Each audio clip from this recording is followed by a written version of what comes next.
Hi everyone, I'm Rashmi, your maths mentor. Today we are going to discuss about sets. Have you ever noticed that the things around us exist in collection? क्या कभी आपने notice किया है कि हमारे surrounding में जो things हैं, ऑब्जेक्ट्स हैं, वो कलेक्शन की फॉर्म में? For example, number of pencil in your pencil box, it is a collection. Collection of what? Collection of pencils. Next, collection of shoes in your shoe rack, it is also a collection of toys. There are lots of examples in our daily life in which we are using the word collection. Somehow with this collection word we use the word set. For example, sofa set. हमारे daily life में भी बहुत सारे example है जिसमें हम word set use करते हैं. जैसे आपका हो गया sofa set, dinner set, kitchen set. Sofa set, it is also a collection. Dinner set, it is also a collection. Kitchen set, it is also a collection.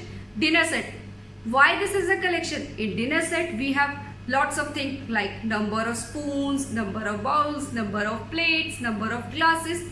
Now what is the major difference between collection and set? Set is also a part of collection. Collection आपके number of objects जो भी होंगे वो आपका collection form करेंगे, but वो collection कब आपका सेट बनेगा वो हमें देखना है. Now let's try the basic definition of set, how we can define set mathematically. हम मैथमेटिकली सेट को कैसे डिफाइन करते हैं, चलो बच्चों देखते हैं. Set it's a well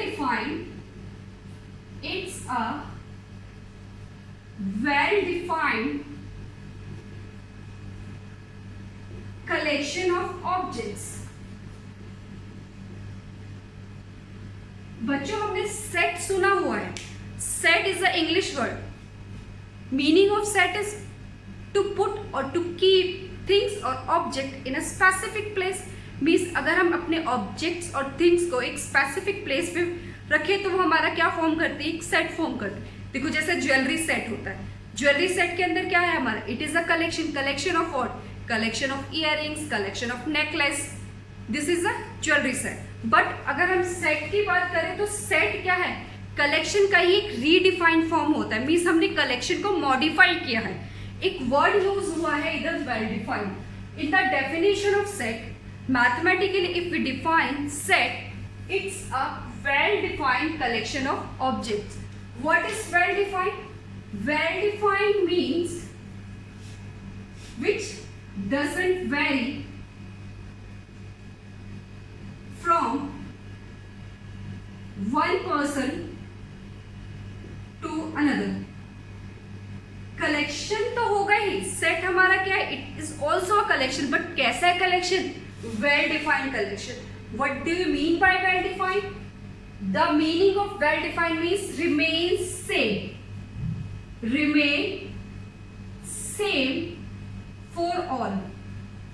remain same for all means अगर मैं आपसे कोई क्वेश्चन पुट अप करती हूँ तो उस क्वेश्चन का आंसर अगर सभी बच्चों के लिए सेम रहता है, किसी से भी पूछ लो तो वो आपका एक सेट फॉर्म करेगा. अभी हम एग्जांपल देखेंगे. Next is collection. कलेक्शन क्या होता है? Collection is a group. What is collection? Collection is a group. ठीक है. Next is objects. Objects means things और people. Things or people, anything which we can list. तो definition क्या हो गई सेट की? It is a well defined collection of objects. Means ऐसे objects का कलेक्शन जो आपके लिए सेम रहते, मीन्स उनका आंसर सबके लिए सेम रहेगा. फॉर एग्जाम्पल अगर हम एक एग्जाम्पल लेते हैं, means collection of all natural number less then 4. Collection of all natural number less then 4. तो सबका आंसर क्या आएगा? 1 2 3. कोई भी ऐसा बच्चा नहीं होगा जो मुझे कुछ और आंसर करेगा. तो means collection of number natural number less than form, its form a set. तो ये क्या फॉर्म करेगा आपका सेट? तो डेफिनेशन क्लियर हुई. Definition is well defined collection of object. What is well defined? Doesn't vary from person to person. Means उसका meaning उसका meaning जो है वो किसी भी पर्सन के साथ वेरी नहीं करेगा, वो सबके लिए सेम होगा. और कलेक्शन का मतलब क्या होता है? ग्रुप होता है. ऑब्जेक्ट्स क्या होंगे? ऑब्जेक्ट्स मीन्स थिंग्स और पीपल. फॉर एग्जाम्पल, तो जब भी हम सेट की बात करेंगे तो सेट में सेट्स के अंदर हमें फोकस करना है टू थिंग्स के ऊपर. First one is well defined and second one is collection. First one is well defined and second is collection. Means आपको चेक करना है वो कलेक्शन होना चाहिए. अगर कलेक्शन है तो उसके बाद वो कैसा कलेक्शन होना चाहिए? वेल डिफाइंड होना चाहिए. In other words, we can say that a collection is well defined, then only it is set. कोई भी कलेक्शन अगर ये well defined होगा तभी क्या फॉर्म करेगा? सेट फॉर्म करेगा. नोट कर लो. A collection is set. A collection is set. A collection is set if it is well defined. If it is well defined. For example, number of days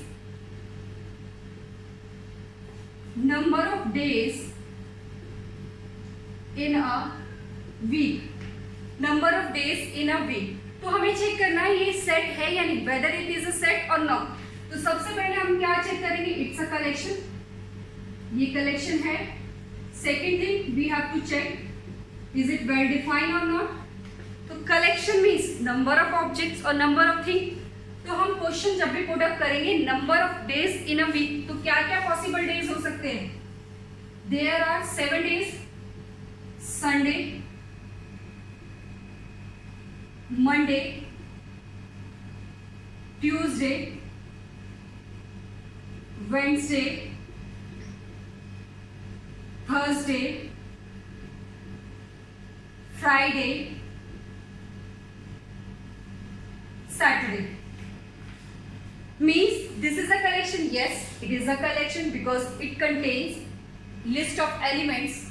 Sunday, Monday, Tuesday, Wednesday, Thursday, Friday, Saturday. Yes, it's a collection. Now next term is well defined. क्या ये well defined है? Yes, it is well defined. आप किसी से भी पूछ लो number of days in a week, वो यही बताएगा. Sunday, Monday, Tuesday, Wednesday, Thursday, Friday, Saturday. तो it means it is a well defined. Yes, ये वेल डिफाइंड कलेक्शन है. तो ये क्या है आपका? सेट. तो दिस इज द, तो सेट क्या है आपका? Well defined collection of objects. Collection सारे होंगे आपके.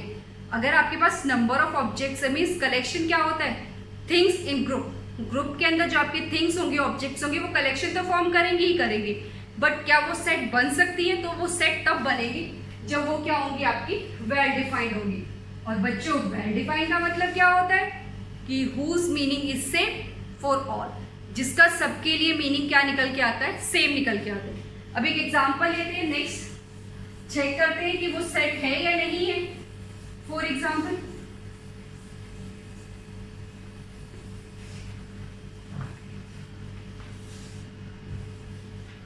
number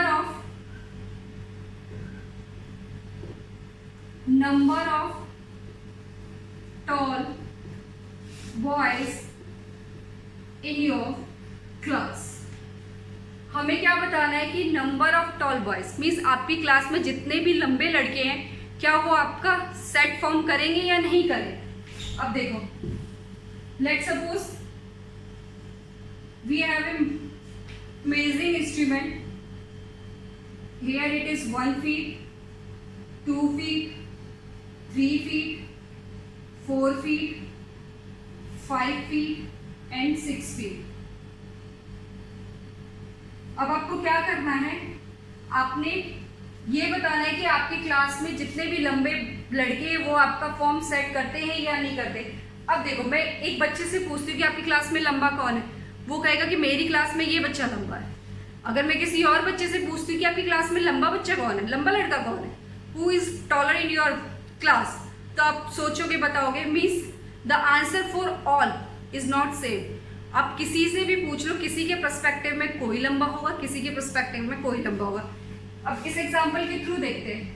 यहाँ ये आपका बच्चा है 2 feet. This is also, and there is another one who is 2 feet, 3 feet and 4 feet, and this one is 5 feet. अब ये देखो, इस एग्जाम्पल के थ्रू हमें क्या क्लियर होता है? अब मैं आपसे पूछती हूँ, who is taller in your book, who is the boy which is taller in your class? तो हो सकता है ये है आपका A B C D E F। कोई बोलेगा कि ma'am F and E are taller. हो सकता है किसी ने बोला ma'am D E F are taller. Means the answer is change, means the answer is change. तो number of tall boys in your class it doesn't form set. बच्चों ये set क्यों नहीं फॉर्म करेगा? क्योंकि आंसर सबके लिए सेम नहीं है। आप किसी से पूछोगे तो कोई देखेगा, कहेगा कि E और F, मेरी क्लास में जो स्टूडेंट्स E और F है वो टॉल है। हो सकता है नेक्स्ट स्टूडेंट बोल रहा है कि मेरी क्लास में D E F टॉल है। अब वो किस पर्सपेक्टिव में उसको लेके चल रहे हैं वो हमें नहीं पता। तो यहाँ पे अगर हम बात करें number of tall boys in your class, it doesn't form set. ये आपका सेट फॉर्म नहीं करेगा।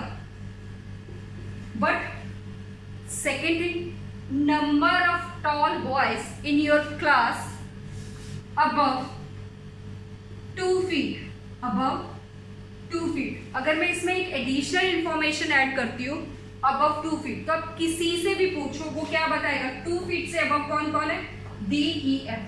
Answer is D E F, means these 3 students are taller in our class।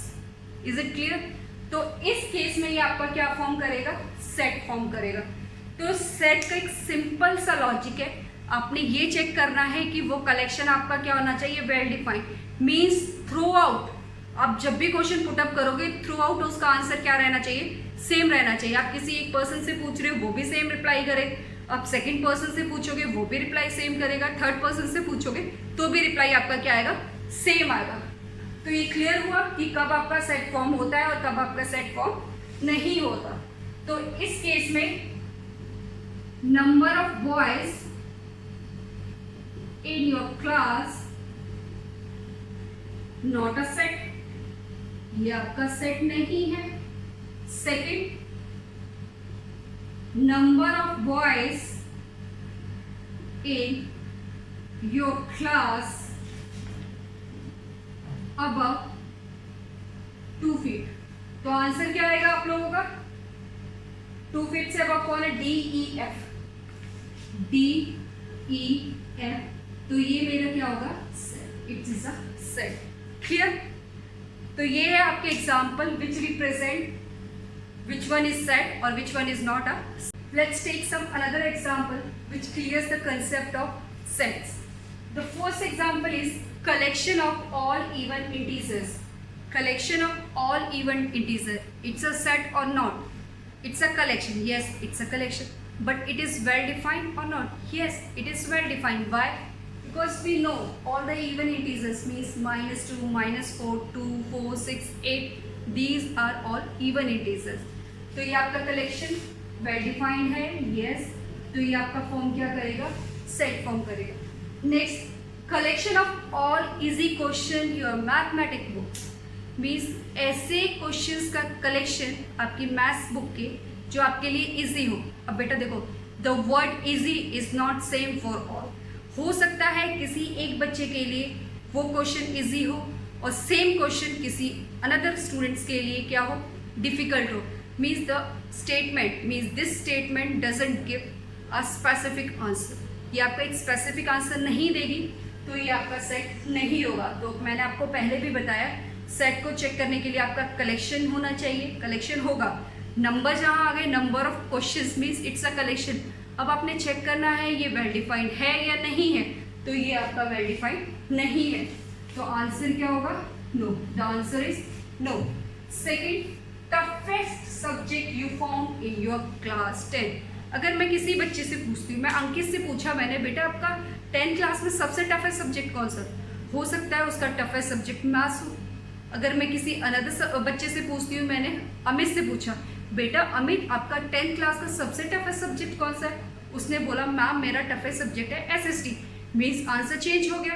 तो यहाँ जो ये वर्ड आया है आपका टफेस्ट, इससे मुझे एक पर्टिकुलर आंसर नहीं मिलेगा, तो ये आपका सेट फॉर्म नहीं होगा।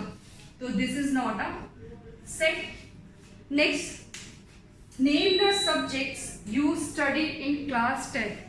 तो 10th क्लास में आपने जो भी सब्जेक्ट्स पढ़े हैं, मेजरली हमारे पास 6 सब्जेक्ट्स होते हैं, तो सबका आंसर सेम आएगा।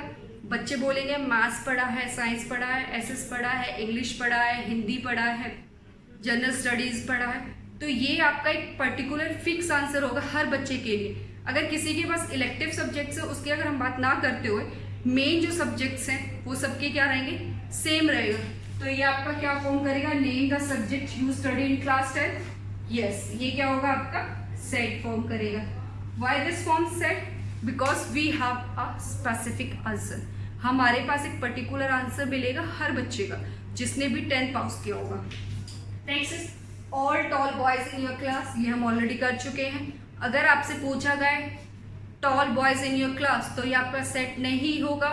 क्यों नहीं होगा, क्योंकि इसके साथ कोई पर्टिकुलर डिस्क्रिप्शन नहीं है। अगर मैं इसके साथ ऐड कर देती हूँ अबव 2 फीट, 3 फीट, 4 फीट, तो ये आपका क्या फॉर्म हो जाएगा, सेट फॉर्म हो जाएगा। तो now this is not a set. Next is collection of all Indian citizens, क्या ये आपका सेट है? सोचो बच्चों इसके बारे में, इज इट सेट और not? Yes, it is a set. Why this is a set? All Indian citizens means हमारे पास हर सिटीजन का एक रिकॉर्ड होता है, तो उस रिकॉर्ड के अकॉर्डिंग ये क्या होगा, आपका सेट फॉर्म होगा। This is a set. But if I am using collection of smart Indian citizens, अगर मैंने एक वर्ड यूज किया स्मार्ट, ऑनेस्ट, इंटेलिजेंट, तो उस केस में ये सेट फॉर्म नहीं करेगा, क्योंकि ये क्या होगा, आपका कोई भी पर्टिकुलर आंसर नहीं देगा। तो हम क्या कह सकते हैं बच्चों, नोट कर लो, note collection of all qualitative attributes like honest person, intelligent student,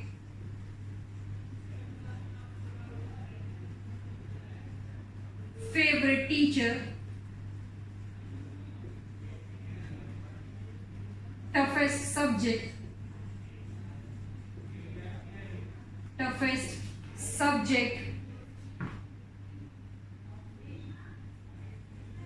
tall boy, do not form a set। बच्चों ये सेट क्यों नहीं फॉर्म करेंगे, क्योंकि देखो यहाँ से हमें कोई पर्टिकुलर रिजल्ट नहीं मिलेगा। ऑनेस्ट पर्सन, अब पर्सन जो ऑनेस्ट हो किस बेसिस पे, वो सबके अलग अलग पर्सपेक्टिव होते हैं। नेक्स्ट इंटेलिजेंट स्टूडेंट किस बेसिस पे आप इंटेलिजेंट उसको जज कर रहे हो, ये भी आपका डिफरेंट हो सकता है। तो दीज आर सम कीवर्ड्स, अगर ये आपको कीवर्ड्स किसी भी क्वेश्चन में मिलते हैं तो वो कभी आपका सेट फॉर्म नहीं करेंगे। तो मेन ये है, जब भी आप सेट की डेफिनेशन पढ़ते हो तो दिमाग में ये रखो, it's a well defined collection of objects. Collection होगा, वेल डिफाइंड क्या होता है, means the answer is same for all, सबके लिए आंसर क्या होना चाहिए, सेम होना चाहिए। उसको सोचो, अगर आंसर डिफरेंट मिलते हैं तो वो कभी भी आपका सेट फॉर्म नहीं करेगा। This is all about basic of sets. अब क्वेश्चन आता है कि वाई वी यूज सेट, कि हम सेट क्यों यूज करते हैं। तो बेटा सेट जो है it is the base of your relation and function. अब चैप्टर 2 पढ़ते हो रिलेशन फंक्शन, उसका बेस क्या होता है, सेट होता है। सेट के बाद आप set directly, indirectly, there are lots of chapter in which we are using sets. Probability में इसका यूज होता है, कैलकुलस में इसका यूज होता है। तो this is a base for many more chapters, that's why we are studying set. Next topic is notation of set, कि हम सेट को कैसे डिनोट करेंगे। For example A is equal to A-I-A-E-I-O-U. Here this capital letter represents the set and these are the elements of this set, and these elements are separated by comma and placed within the curly braces. So there are following things which we should keep in our mind.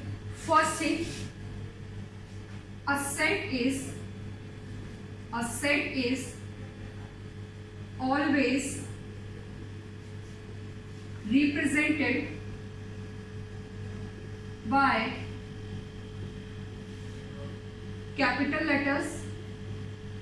There are 26 letters For example, we can represent this by A, B, C, D and etc. You can represent a set by using a capital letter. It can be M, it can be any letter. Okay. Next, number of elements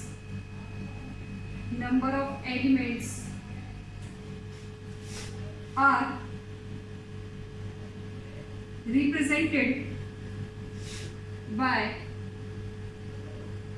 small letters or numbers. Set के elements और member, elements को हम क्या बोल सकते हैं? Members. Number of elements और members are represented by small letters और number. तो हम क्या करेंगे? सेट को रिप्रेजेंट करेंगे कैपिटल लेटर से और इसके एलिमेंट्स को रिप्रेजेंट करेंगे स्मॉल लेटर्स और नंबर से. Elements are separated by comma and keep within curly braces. Sets के एलिमेंट को हम किससे सेपरेट करेंगे? These are the commas and कहाँ रखेंगे? कर्ली ब्रेसेस के अंदर. ठीक है. तो this is represents, capital A किसको रिप्रेजेंट कर रहा है? सेट को.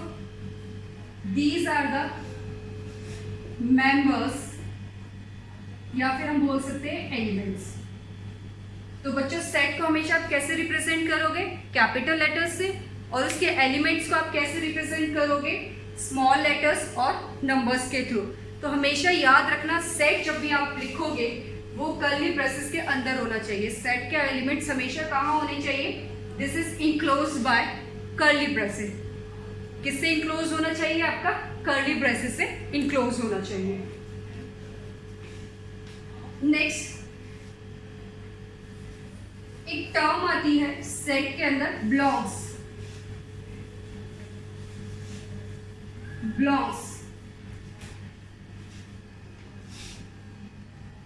It is used for belongs to,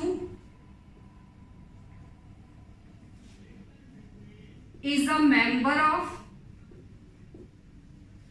What it means? Belongs to, is a member of, is an element of. These are the different meanings of this symbol. This is epsilon. Epsilon stands for belongs to, or we can say that is a member of, is an element of. For example, we have a set A is equal to 1, 2, 3, 4. You can say that another set, let it's a T. तो set को आप कैसे represent करोगे? Capital letter. Its elements are represented by small letters और numbers. तो T is set in which we have 4 elements. The name of these elements are 1, 2, 3 and 4. Now what is question? Is 4 belongs to T? 4 कैसे read करेंगे? 4 belongs to T, और 4 is a member of T, और 4 is an element of T. क्या 4 T से belong करता है? Check करो. 1, 2, 3, 4. Yes, 4 belongs to T. Next, second one. इसको कैसे रीड करेंगे? Doesn't belongs to, और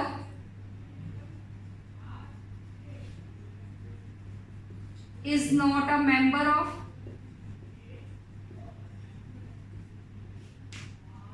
or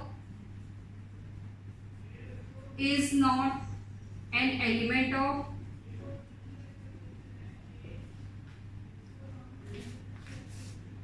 It is not belongs to means if 6, आप चेक करो this element 6 belongs to this set or no? No, this is not belongs to this set. तो 6 does not belongs to T. तो बच्चों belongs to, not belongs to ये symbol आपके use होते हैं check करने के लिए कि आपका वो एलिमेंट उस सेट के अंदर लाई करता है या नहीं करता. Let's take some another examples. For example, we have a set B.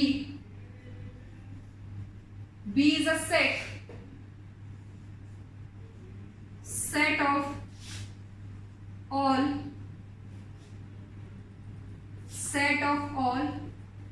even numbers less than 8. B आपको एक सेट गिवन है जिसमें आपके इवन नंबर्स है लेस देन 8. तो एलिमेंट्स क्या हो सकते हैं? 2, 4, 6. तो बी सेट के अंदर एलिमेंट्स क्या है? B is a set having elements 2, 4, 6. Now question is 8 belongs to B, 4 belongs to B and 5 belongs to B. तो आपने चेक करना है 8 आपका B से बिलोंग करता है या नहीं, 4 B से बिलोंग करता है या नहीं, और 5 आपका B से बिलोंग करता है या नहीं. अब चेक करो 8 is present in your set. No, it is not present, so it doesn't belongs to B. 4 is present in your set. Yes, it is present.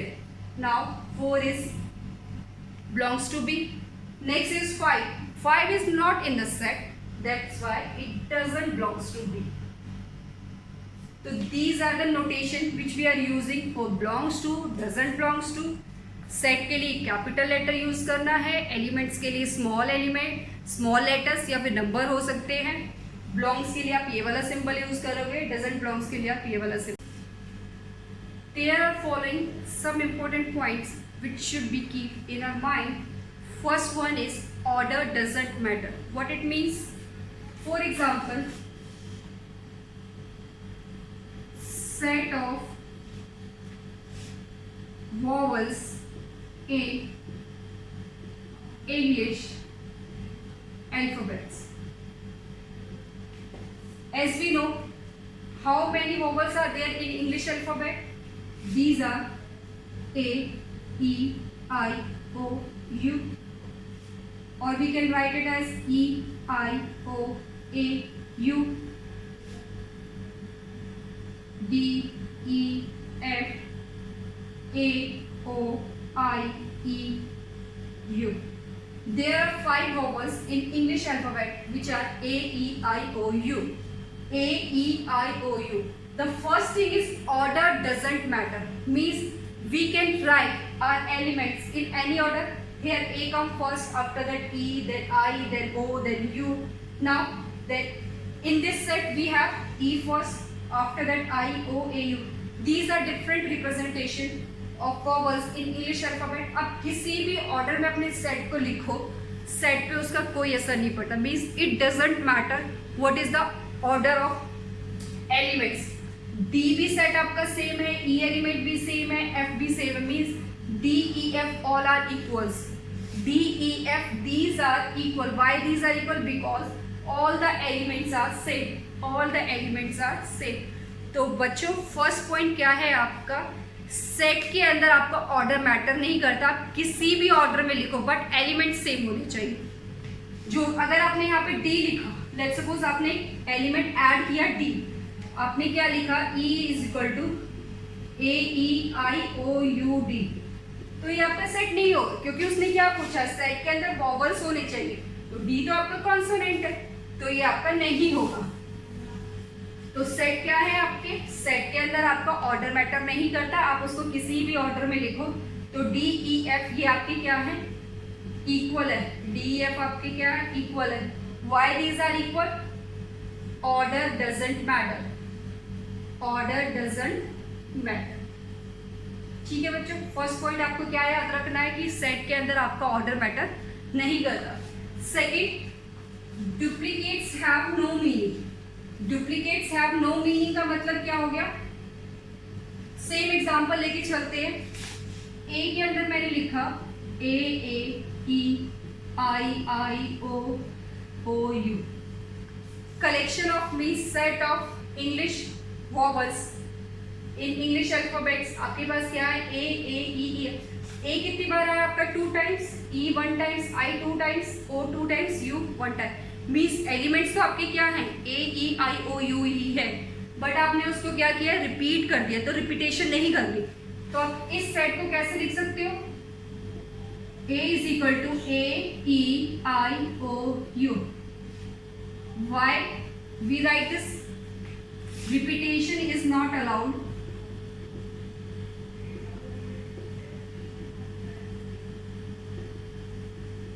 तो आप इसको रिपीट नहीं कर सकते। अगर आप रिपीट भी करोगे तो उसका मीनिंग सेम रहेगा। आपने क्या चेक करना उसके अंदर, एलिमेंट्स। तो एलिमेंट्स तो आपके क्या है, ए ई आई ओ यू ई है।